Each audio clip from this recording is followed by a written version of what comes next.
শোনো না গো, আমাদের পশিডারি চ্যানেলটা সাবস্ক্রাইব করে পাশে থাকা বেল আইকনটি বাজিয়ে দিও প্লিজ। আর গল্পটি ভালো লাগলে অবশ্যই লাইক কমেন্ট শেয়ার করে দিও।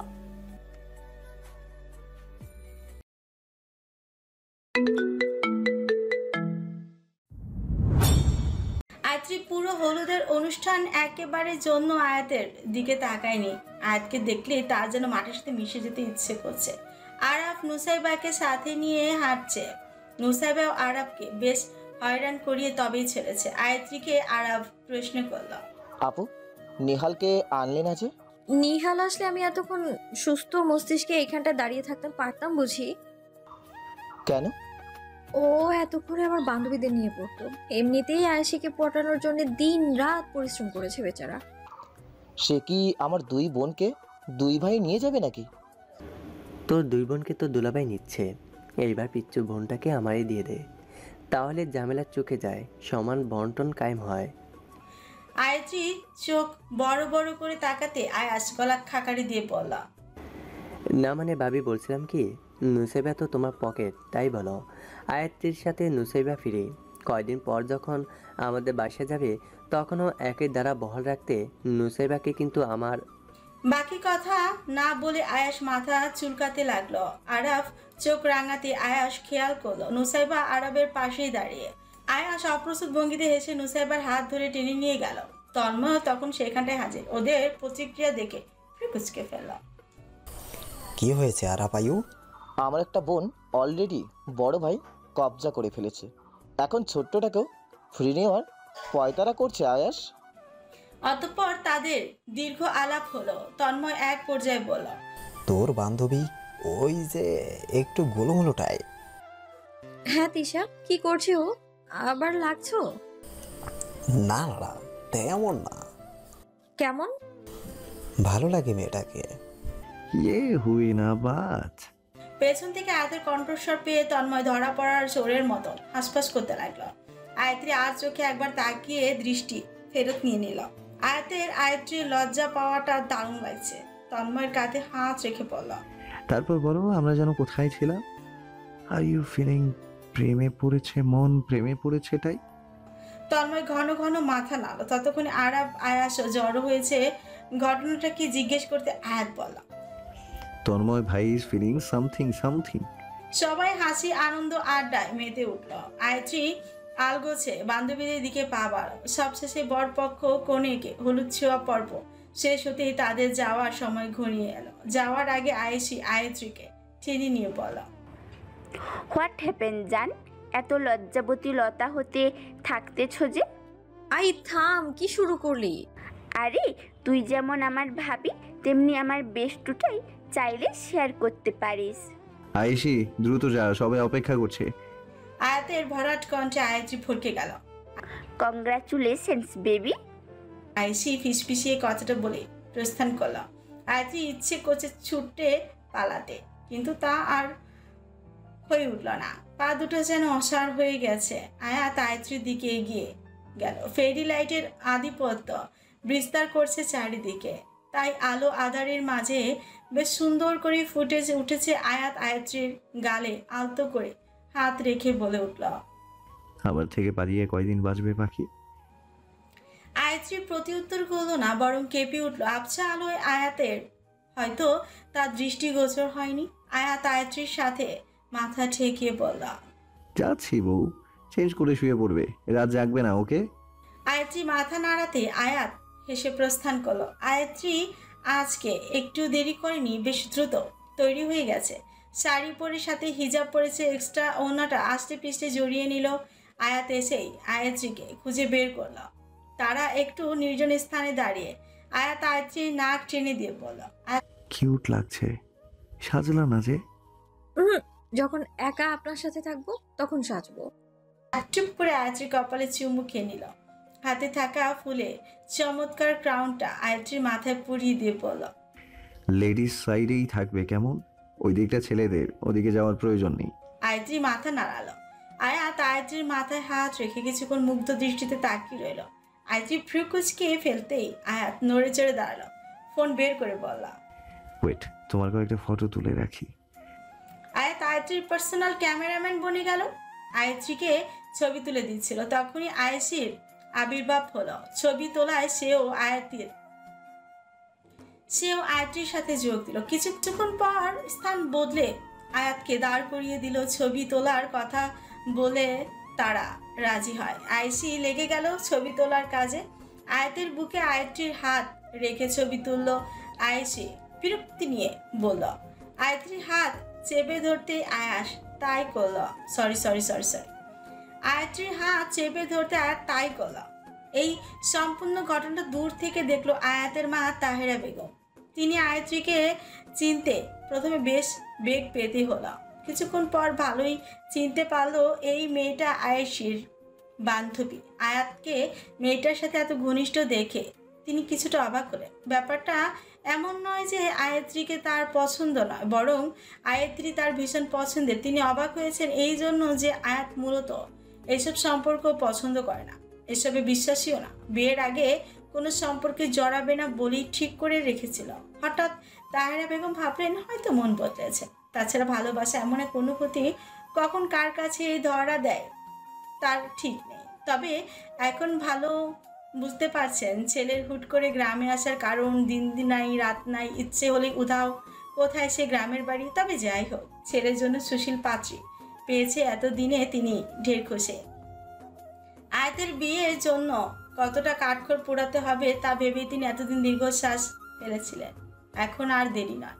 কথা ছিল জায়নের বিয়ের পর তন্ময়ের বিয়ে হবে। এখন ওসব রেখে আগে তন্ময়ের আগেই আয়াতের বিয়ে দেবেন।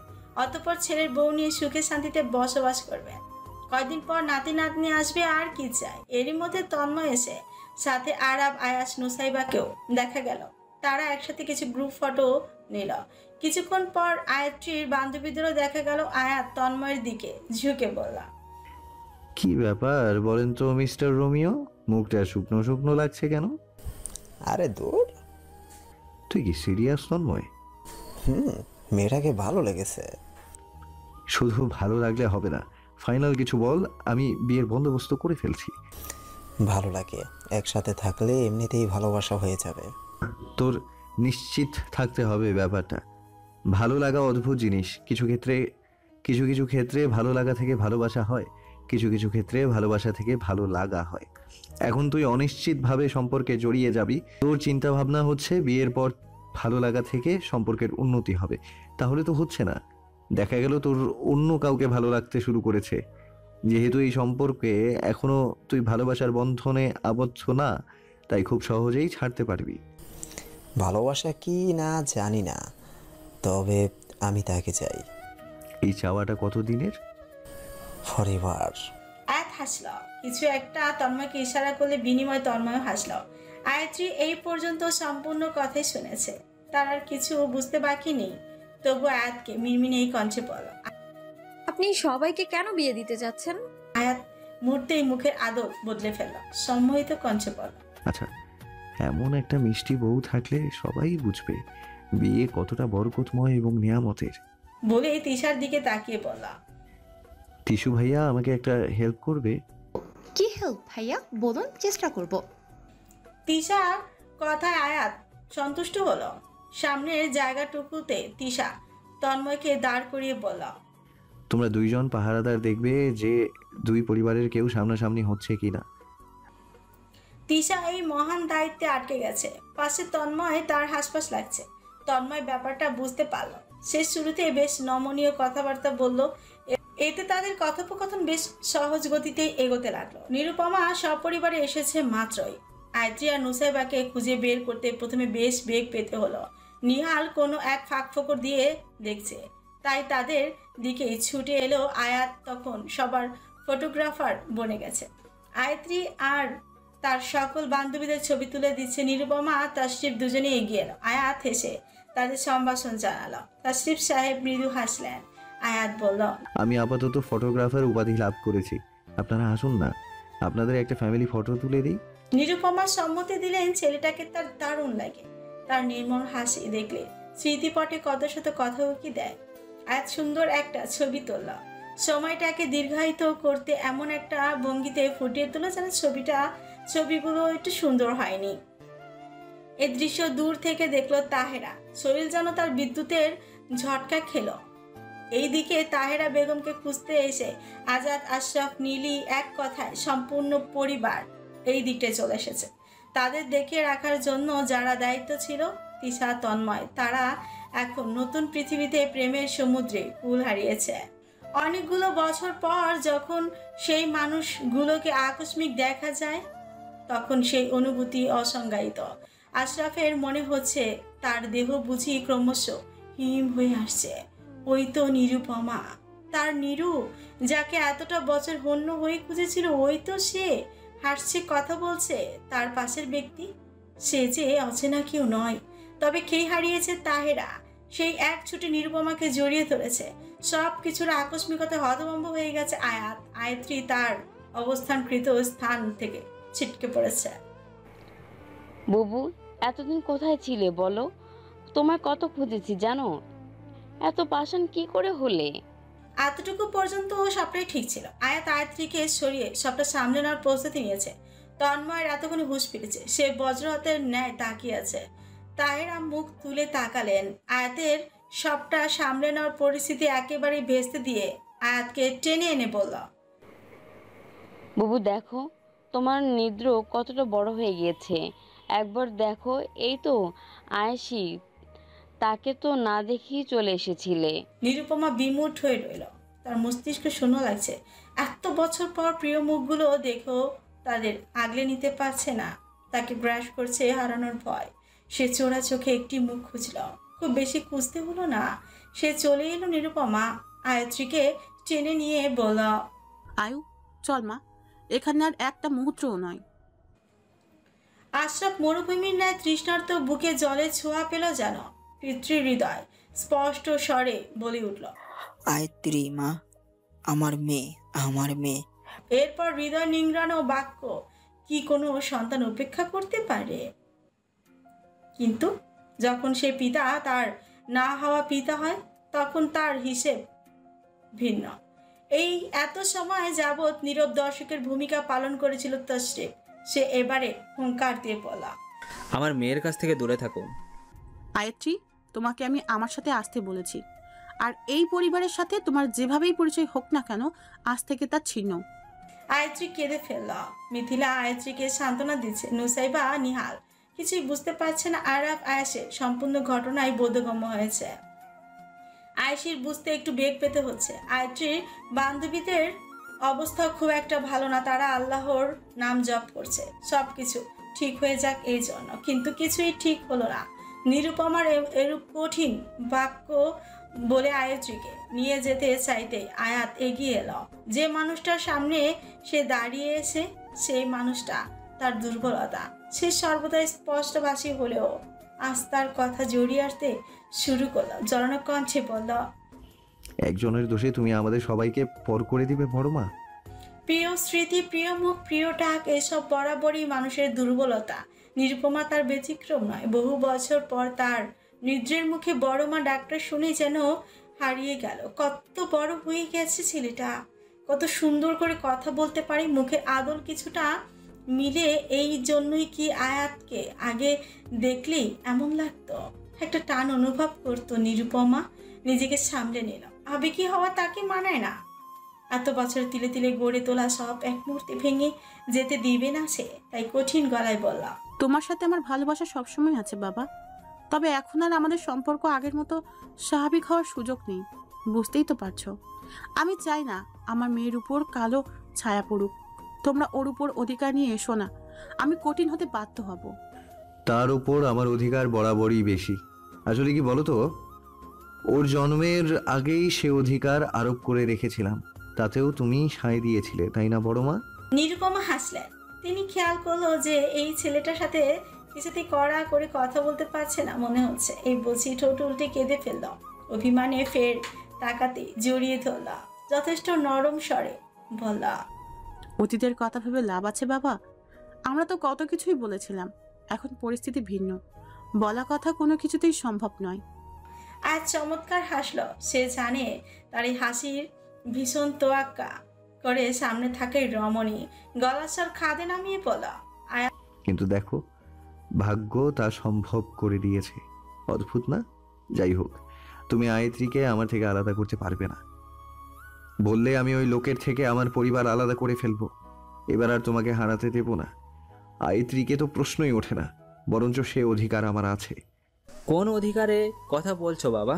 এসব ছেলে মানুষই রাখো। আয়ত্রী, এসো।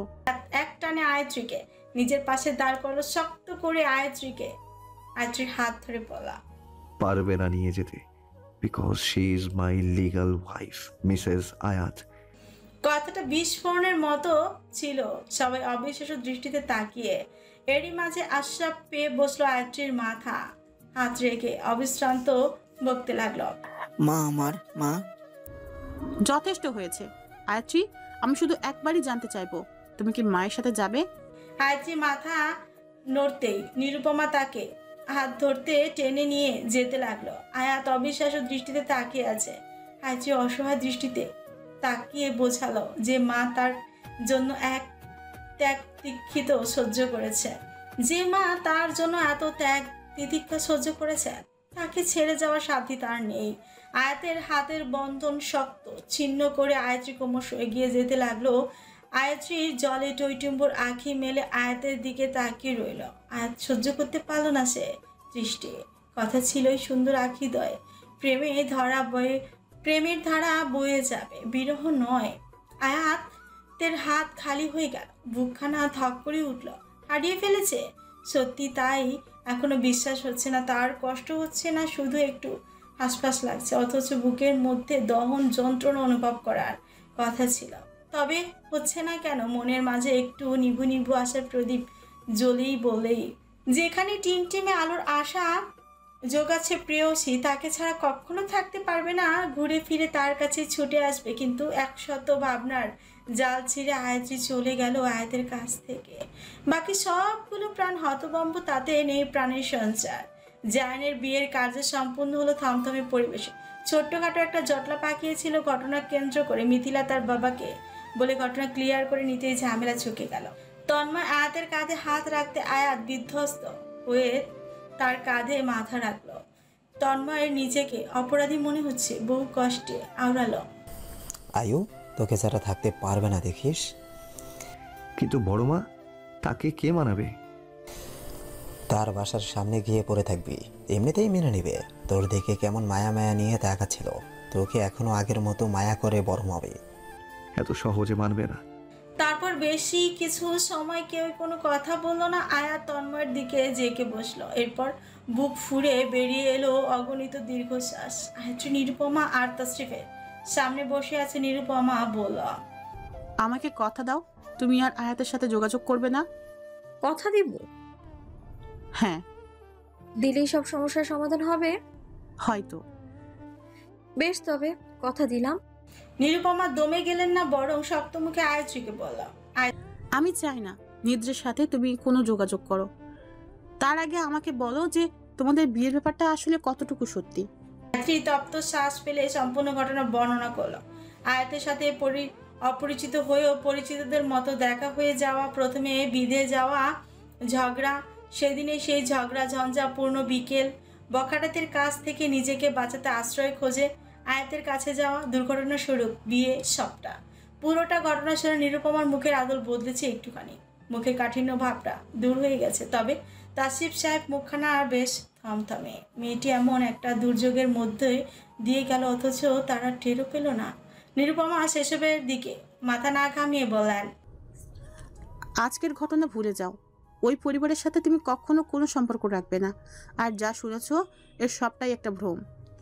মা, আমি কি শুনেছি না শুনেছি তা জানতে চেয়েছি আমি? একটা লোক এসে আমায় মেয়ে বলল আর আমি তার মেয়ে হয়ে গেলাম। আমি আমার বাবাকে ভীষণ ভালোবাসি, কিন্তু নিরুপমার বুকে কেউ যেন হাতুড়ি পেটা করছে।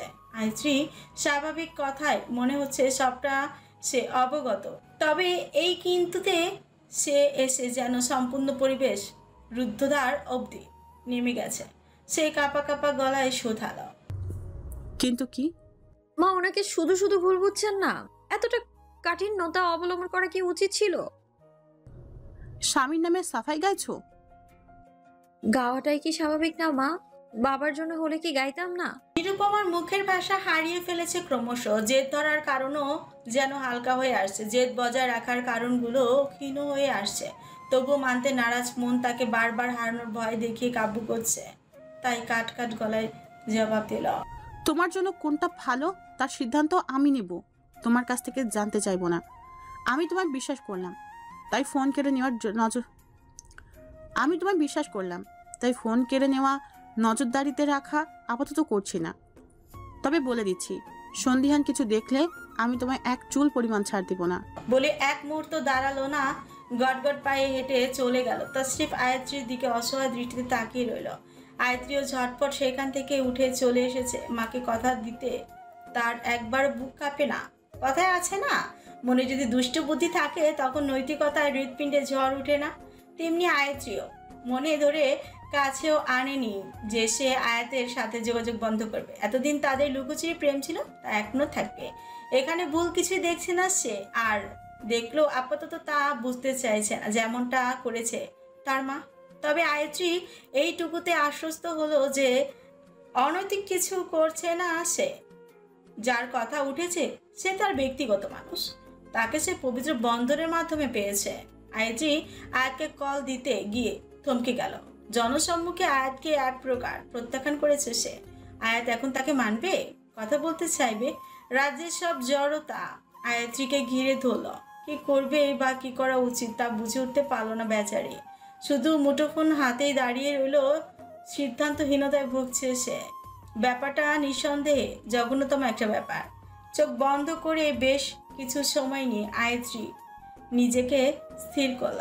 সিদ্ধান্তে পৌঁছালো সে আয়াতকে ফোন দিবে, দরকার হয় ক্ষমা চেয়ে নেবে। এখানে তার দোষ একটুখানি হলেও আছে। প্রিয় মানুষের কাছে নত হওয়ার ব্যাপারটা সুন্দর এবং শ্রদ্ধার।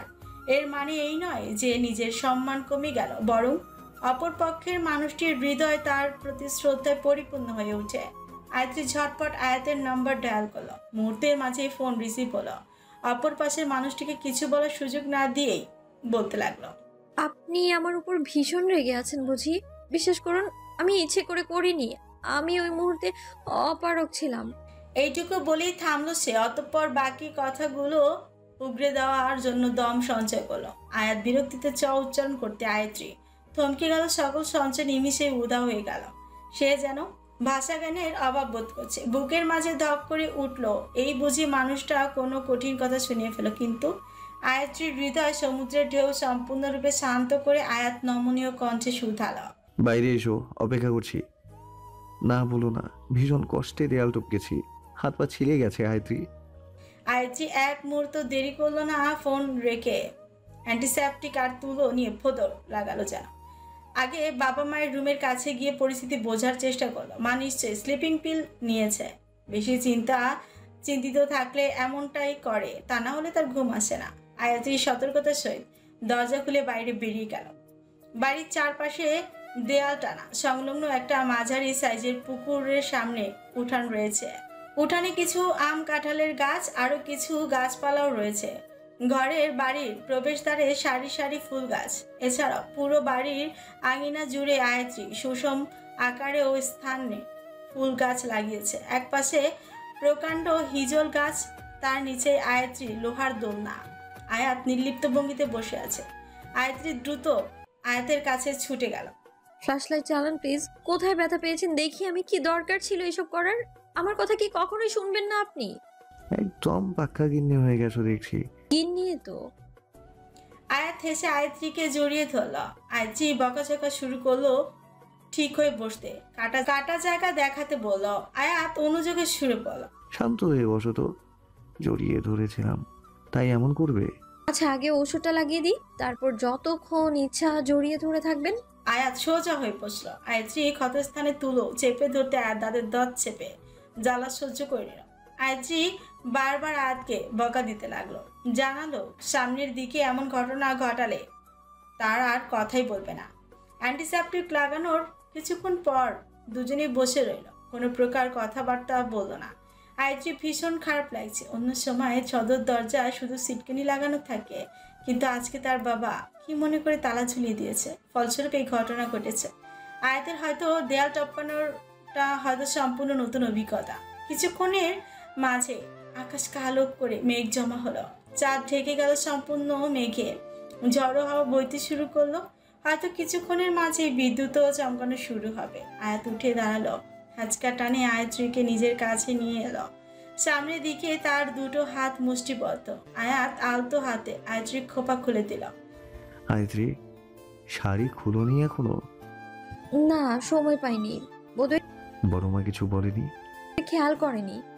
আয়াত কথা বন্ধ করে আয়াত্রীর চুলে হাত পৌঁছাতে লাগলো। একটা কড়া ঘ্রাণ পেতে চুল পর্যন্ত নাক ঠেকালো, কিন্তু কিছুক্ষণ পর্যন্ত ঘ্রাণ নিয়ে আয়াত বলল, চুলে কিছু দাও নাকি? অবশ্যই দেই, তেল, শ্যাম্পু। শ্যাম্পু? শুধু শ্যাম্পু না, অন্য কিছু আছে বোধহয়। মেথি দিয়েছিলাম। আয়াত অলস বিড়ালের মতো চুলে মুখ ঘষল। আয়াত্রী আবারও নীরবতায় ডুবল। ঝড় বাড়লো, গুড়ি গুড়ি বৃষ্টি পড়তেই শুরু করলো। আয়াত্রী আয়াতকে ঠেলে ঠেলে বলল, বৃষ্টি পড়ছে, ভিজে যাবেন। গেলাম। হেয়ালি করবেন না তো আপনার। ভিজবো তোমাকে নিয়ে? নিয়ে না, একদম আমার সাথে মিশিয়ে। জ্বর উঠবে, আপনি জ্বর সহ্য করতে পারবেন না। তুমি আছো তো, তোমার উষ্ণতা দিয়ে আবার ঠিক করে দেবে। আয়াত্রী আবারও চুপ মেরে রইল। আয়াত হাতের বন্ধন গাঢ় করে আয়াত্রীর হাতের পৃষ্ঠে উষ্ণ উষ্ণতায় ছোঁয়ালো। আয়াত্রী মাথায় আলতো করে হাত বুলিয়ে বলল, আমার চন্দ্রাবতীর মন দেখছি ভীষণ খারাপ। কিছু বলেছে নাকি আমার শাশুড়ি আম্মা? খুব করে বকে দিয়েছে? না, কি বকবে কেন? কিছুই বলেনি? How strange. বলেছে তো, বলেছে আপনার সাথেই কথা বলবো না, কথা দিতে। তুমি কি করলে? কথা দিলাম। দিয়ে দিলে? মাকে কথা দিয়ে রাখতে পারছো না তাই বিচলিত? শোনো, তুমি তো এমনিতেও কথাটা রাখছো না, তাই মনে মনে সান্ত্বনা স্বরূপ ভেবে নাও যে তুমি শুধু কথা দিয়েছো, বলনি যে তুমি তা পালন করবে। তাহলেই হলো, নিজেকে অন্তত নিজের অপরাধী লাগবে না। আমাদের এভাবেই এগোতে হবে আয়ত্রী। এত ন্যায় অন্যায় ভাবলে কিছুই করতে পারবো না। আয়াত্রী কিছুক্ষণ আয়াতের কথাগুলো ভাবল। অদ্ভুতভাবে তার মন খারাপ কেটে যেতে লাগলো। এরই মাঝে ঝুমঝুম বৃষ্টি পড়ছে। আয়াত্রী পুরোদমে ভিজে গেছে, আশ্রয় খুঁজে নিল সামনে শক্তপোক্ত মানুষটির বাহু ধরে।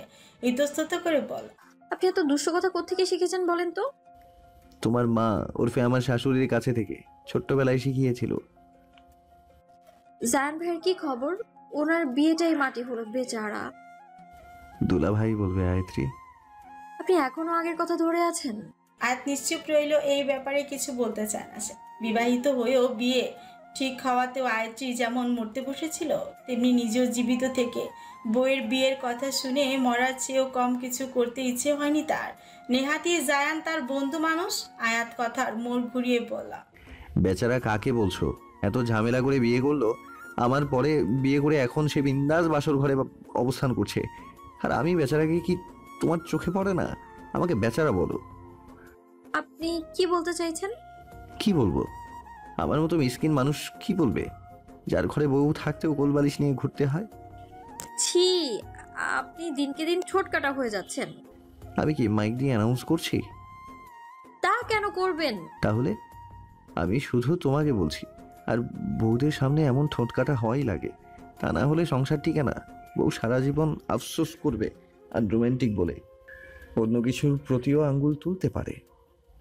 ইস, থামুন আয়াত, ইদানিং বেশি বউ বউ করছেন। বউ পাগল বলবে তো মানুষ। বলুক, আমাকে বলবে। বউ পাগল হওয়াও একটা ক্রেডিট।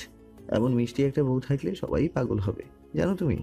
আর সংসার সুখের রাখতে হলে বউ পাগল হতে হয়, বুঝলে? ইস, থামুন না। আয়াত হাসলো, সে থামলো না। বৃষ্টির ফোঁটার ইতিমধ্যে তারা দুজনে ভিজে নিয়ে একাকার। হাত পা একটু ঠান্ডা হয়ে আসছে, শরীরে উষ্ণতা হারাচ্ছে, কিন্তু বৃষ্টিরা থেমে নেই। তারা ভালোবাসা আচ্ছাদিত দুটি মানুষকে ছুঁয়ে দিতে ব্যস্ত। আয়াতের মনে হলেও এখনই একসাথে আয়াত্রীকে সব লজ্জা দেওয়া উচিত হবে না। রাত এখনো ঢের বাকি, কিছুটা সঞ্চয় রাখা প্রয়োজন। আয়াত্রী নিজ থেকেই বলে উঠল, তন্ময় ভাইয়া নাকি তিশাকে পছন্দ করে? হ্যাঁ, তাই তো শুনছি। যে খাওয়া দাওয়া ভুলে তাকে ভাবতে থাকার মতো পছন্দের হয়েছে উঠেছে। এখন উপায়? ওদের বিয়ের ব্যবস্থা করছি। না না, তিশু তো এত দ্রুত বিয়ে করতে চাইছে না। একবার দিয়েই দেখো, তখন বিয়ে করার জন্য রীতিমতো লম্পঝম্প শুরু করে দেবে। কি সব বলছেন? আবার বিয়ে করতে কেন চাইবে? ও শিট, ভুল হয়ে গেছে। আমি বোঝাতে চাইছি তখন আমাকে ধন্যবাদ দেবে। কেন? আয়াত্রীর বিচলিত কণ্ঠ আয়াত বেশ উপভোগ করছে। আয়াত্রীর এই ধরনের কথাবার্তা শঙ্কা তার ভীষণ ভালো লাগে, তাই কণ্ঠে নেশা জাগিয়ে পড়ল। তুমি জানো না, এই যে এখন আমরা